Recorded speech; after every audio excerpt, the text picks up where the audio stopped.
Engumi enyose nate olwaleero ng'okusunsulwamu abazannyi ba ttiimu y'eggwanga abaneetaba mu mpaka z'Olympics kukomekereza olunaku olwokuna e Lugogo. Empaka zino zaggyibwako akawuwo ku bbalaza n'abazannyi 187 wabula bwe buzibidde olwaleero nga basigaddemu abazannyi 52 bokka mwe bagenda nate okulonda abazannyi 26 olunaku lw'enkya. Abazannyi 13 bokka be bagenda okusigala nga batendekebwa nga beetegekera okusunsulamu kwa Africa okw'abazannyi abaneetaba mu mpaka z'Olympics omwaka ogujja e Tokyo mu Japaani. Mu beetabye mu nkontana za leero mwe mubadde ne musajja mukulu Badru Nnyombi w'emyaka 44 akubye musaayi muto Habib Muhammad.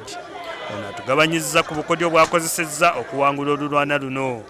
Ebikone kali kazannyo olina otoolako n'okuba n'otoolako n'okuba otakiteekamu kibalo n'ogamba oyagala kulwana ate kusangayo gwe mufaanaganya enzannya naye obwongo osanze kati nga nzigwe nsanze mulabi ewa amaanyi zandabye nga nyooma naye mbadde musinga amagezi kyokka.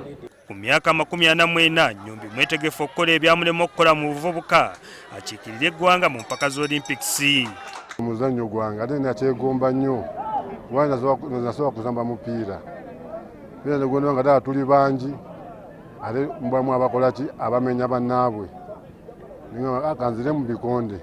Abalala mubaddemu Alex Wambale eyazaalibwa e Sweden era nga gy'awangaalira eyazze okulaba nga ameggana ne bannayuganda asobole okukiikirira eggwanga. Ono atubuulidde nti bulijjo yeesunga okufuna omukisa okuweereza eggwanga nnyina ne kitaawe gye bazaalibwa. It feels very great and to fight first time at home because I've been fighting in Europe and all over the countries in Europe, and I don't have the same feeling as I feel when I'm here. This is my people and I like them, I like the support and I feel at home.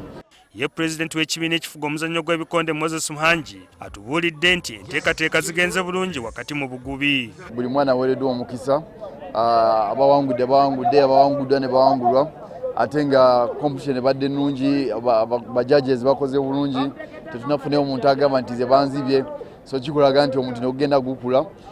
So tuli happy nga federation tusobola okuyitamu eno process wadde tukosezza nnyo in terms of finances. Bannayuganda baakubisaamu engatto mu mwezi gw'okubiri omwaka ogujja okwolekera ekibuga Ddaka ekya Senegal okwetaba mu kasengejja ka Africa ak'empaka z'Olympics. Sam Mpoza, NTV Akawungeezi.